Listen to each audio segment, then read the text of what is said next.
I think that Lost Soul aside looks absolutely sick. If you missed the latest trailer during the recent PlayStation State of Play, you've really got to watch this one, and I think you even need to watch it a few times.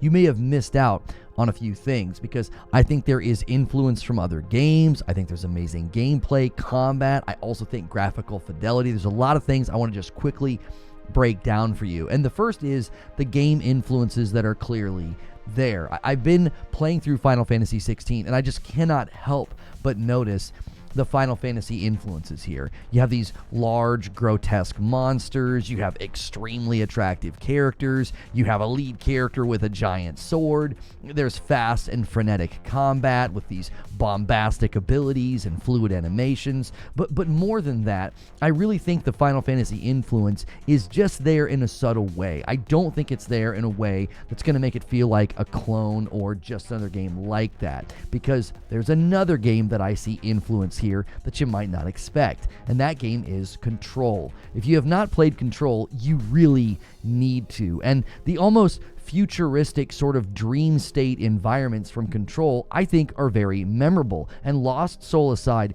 has plenty of environmental variety that really seems to draw from that type of game. More than that, I think they do a really, really good blend of almost like future sci-fi with natural elements. You see trees, lush gardens, water, and then you have these sharp-edged metallic buildings or settings or giant crystal-like formations. If you ever told me that there was a game that was going to come out and it was going to be sort of like Control and Final Fantasy got put into a blender and that I would be really excited about it, I probably wouldn't have believed you. But beyond just game influence, okay, I think the game looks sick from an art direction standpoint as well. It's another one of those games that's putting beautiful people into very macabre or almost dark fantasy-like settings. I think that juxtaposition gives games like this a lot of freedom.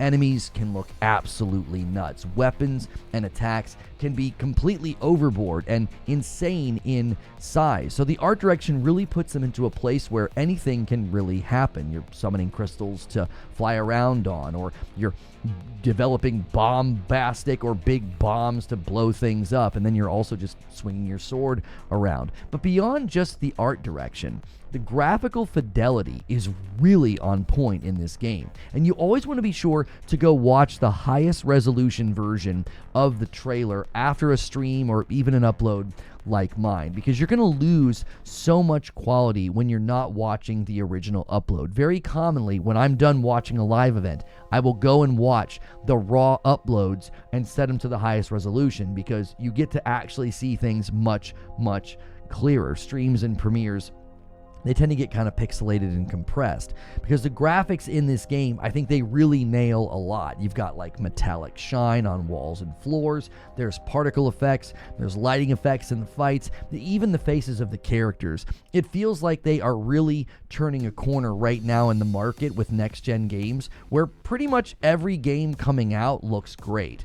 But the last and most important part about what looks sick in this game is the combat. Something that surprised me about Final Fantasy 16 was the combat. I did not expect to like the game, and the demo completely won me over. And Lost Soul aside, looks very similar. You have fights that are going to range from group settings to really nice open arenas against boss fights where they're moving very fast and there's lots of different attacks. I think that's really important in a game like this, to set up boss fights in a nice setting in an arena where you've got a lot of room to move around, so they can be really fast and frenetic, and so can you. But it even looks like near the end of the trailer, there will be big boss fights where you're larger than life, sort of like the icon fights in Final Fantasy 16. So, for one of the first outings from the China Hero Project from PlayStation, I think they've really got a winner on their hands with this one. But those are just my thoughts. I'd love to hear yours. Leave a comment below and make sure you're subscribed to the channel. You can show up to one of the live streams and discuss these things with me. And as always, if you like this video, please remember to hit like, share, and subscribe.